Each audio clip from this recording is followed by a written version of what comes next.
O Uganda, may God uphold thee. May God uphold thee. Everything is moving so fast. Even we political philosophers don't have time to analyze one event after another. Everything is moving so fast. We've just had the presidential and parliamentary elections in January 2026. Then immediately we saw a petition, a presidential petition, which was filed by one, and then it was withdrawn. We've not got time to analyze it. We are seeing 107 parliamentary election petitions. Then later we see the swearing in of the president and MPs. Then slightly before that, we saw the birthday run for General Muhoozi and those who attended. And then the events are moving fast. I'm just trying to recount these events and keep them in order because people like forgetting. And then we saw the removal of Speaker of Parliament, Anita Among Annette, the drama of incarcerating her, digging the carpets of her house. And then we saw PLU bringing a new Speaker of Parliament and a Deputy Speaker of Parliament. Now, PLU, chaired by General Muhoozi, is now determining who should be the Speaker and Deputy Speaker of Parliament. And then we note another event, the trial of Besigye, in and out of court. And then we see the issue of Mayor Lukwago being arrested, being brought to court, the court denying him bail, being remanded to prison. The events are moving so fast. Uganda, may God uphold thee. And then before we handle the issue of Lukwago, now there are MPs who want to remove the leader of opposition. The leader of opposition should now be determined by PLU/NRM. They have been instructed, they have notified the speaker. Why? Why all these things? And then after that, we see PLU summoning all the ministers for their function. Ministers of the government of Uganda going to attend activities of PLU. And then we now see a video recording of the Speaker of Parliament saying everyone should join PLU. That everyone, everyone should join PLU. Now that is from the Speaker of Parliament.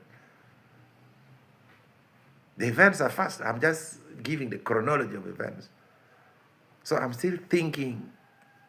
I'm thinking as a political philosopher. And I'm now thinking on two things.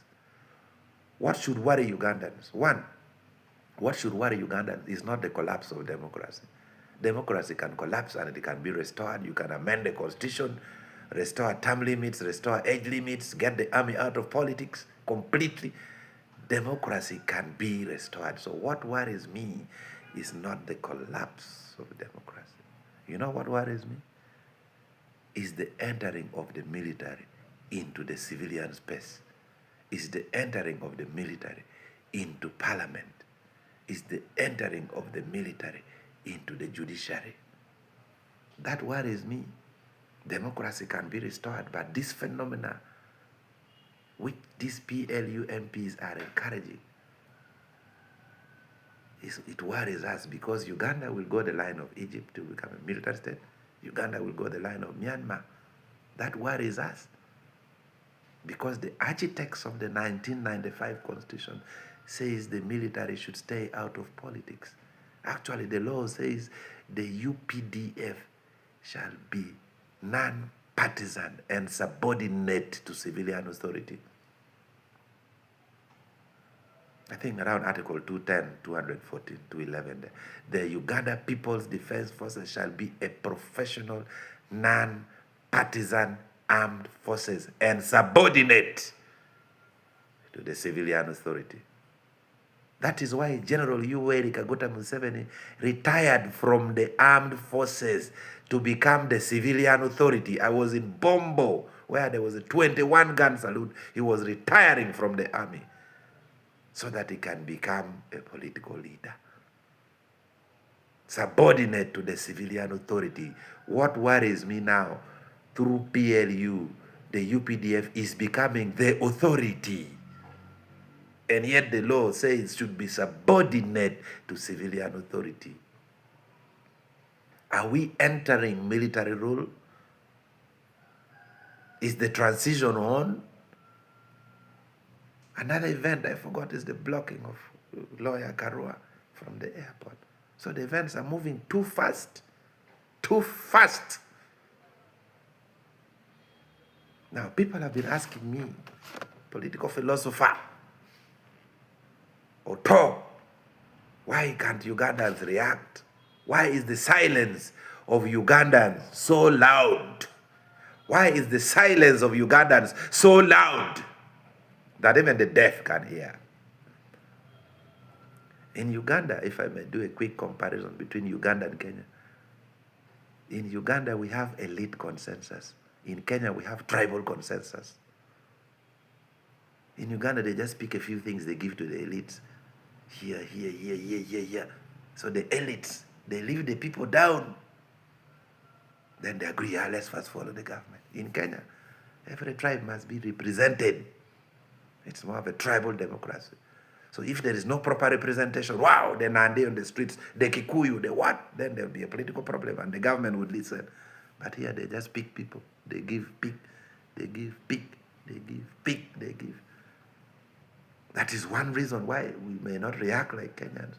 The second one, we still don't have a political class struggle in Uganda. Bobby Wine tried to bring that between the haves and the haves not. Uganda has the equator. It has land. It has good sunshine. Everyone has land in the village. There are no landless people. You go to the village, you eat free mangoes, free tomatoes. So nature is still kind to us, but that's not the case in Kenya. And then lastly, why we don't react is that the military in Uganda was completely destroyed and they built the military. So we have the military having a quasi-say into civilian matters. In Kenya, the military stays in the barracks. The rule of the thumb, the moment you join the army in Kenya, that's it. To hell with the politics. Here, the military still has a big brother syndrome. So everything is moving so fast. The good brains are leaving the country. The serious brains are locked in prison. So what is my advice?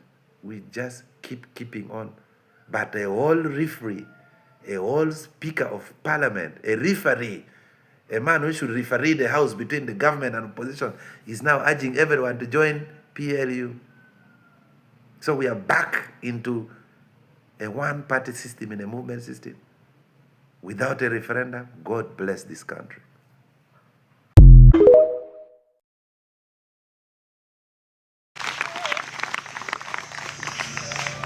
Coming to secondary, I said I have a dream of becoming a doctor. But many people could say, ani gono kubempisonga no kanka no college. Okanka na. Nabagambe sija kujabyogera. Nga no kanka no college. Okanka na. I was like, okay, I can be a pharmacist. If you fear that. I chose my combination, that BCM. They could tell me that the combination is not easy for you. No, it is not easy, it is a hassle. But I said, let me struggle. Nothing to do, it is the only way to go. Thank you, Ntege James, for continuously inspiring the young generation and proving that physical limitations do not define a person's potential. Your life is a powerful reminder that with courage, determination, and purpose, anyone can achieve something meaningful. This young man reminds me of the profound words I wrote in my book titled Potential. When I look at most of the people, including myself, I see the same principles. There was a time I could not comfortably speak to only 15 people. I was shy, I lacked confidence, I doubted myself. If you met me then, you would have thought that music production and fine art were the only gifts I possessed. Yet hidden inside me was something I had not yet discovered. Trapped within me was the ability to communicate ideas, teach principles, inspire minds, write books, and speak to people around the world. In the same way, God did not create mankind and then remain physically present to force us into purpose. He deposited gifts, talents, abilities, imagination, intelligence, and purpose into us. The ability to create, love, think, build, lead, and transform was already embedded within us before we ever discovered it. As Steve M Production, when I make a beat, I don't stand beside the listener and tell them to dance. If I have poured my creativity, skills, emotions, melodies, rhythm, and the attention to detail that beat, then the potential to move people is already inside the creation itself. Just like a producer put music potential into the beat, God put life potential into the creation. The evidence of the Creator is not merely His presence around the creation, but His nature within the creation. Look at a seed. Within it, a forest is trapped. The tree is not added to the seed from the outside, it's released from the inside. The forest was always there in a potential form, waiting for the right environment to fully reveal itself. Potential is proof that the Creator thought ahead. That's why we must never judge ourselves or others by their current situation. What you can see today is often only a seed. The tree is still hidden. The forest is still concealed. The potential is still waiting for the right season. Ekikukizayo kundisappointinga nokugira ngu omu bantu boona bakukomentinga of which most of them muri abawestana tinkarebiremu ine ensonga. For example, tinkarebiremu kugira ati Museveni atayombekera amashomero marungi atowitu twine enguuto, tinkarebiremu kugira ati owitu twine amarwariro, tinkarebiremu kugira ati owitu tariyo corruption, tinkarebiremu ine ensonga. Mwena bingi ngo Muganda hapana, ngo Muganda hapana, konka mwebwa ngu itwitwe properties zanyu zimwina bingi mwina muzine Kampala. Buri kugira ati yayimusa omuti aza Kampala, orikwimusa omuti aza Kampala, Kampala barakubingireyo. So hati generation yitu ine kubanza yayisasira agantu ga tribe zago manya ngogu n'omucyori ngoriya n'omusoga ngogu n'omuki wene kuronda omuntu ine vision for your country orikubasa kureta entunguka. Tinkuba blaminga because ni mangu Museveni okushoma kakwiyaho bambe tumurashomere civics tumurashomere political education so tumukubimanya konka mureke tubegese handi ngakuno munseze turumu okutunguka kwabo nabo bine tribes ibiro kugendo ze China bine tribes zabo omunsi yona abantu bine tribes kwiyaho nibabanza baziteka aside barondo omuntu orukubasa kureta entunguka wakireba wamara kurondo kubasa kureta entunguka Bobi Wine yija kazabwa president akareta marwaro mbarra waza hari umbazi gomushija wagumera nofa ngo akumugana no yaguresereshi yayombeke nguto nungi zo murembe ngo waza hushi wavugiraho no funa accident kugira ngo mugana no yagiresere abanyankore ngaha mwahemuka mu rugo mgiye ibintu bya tribe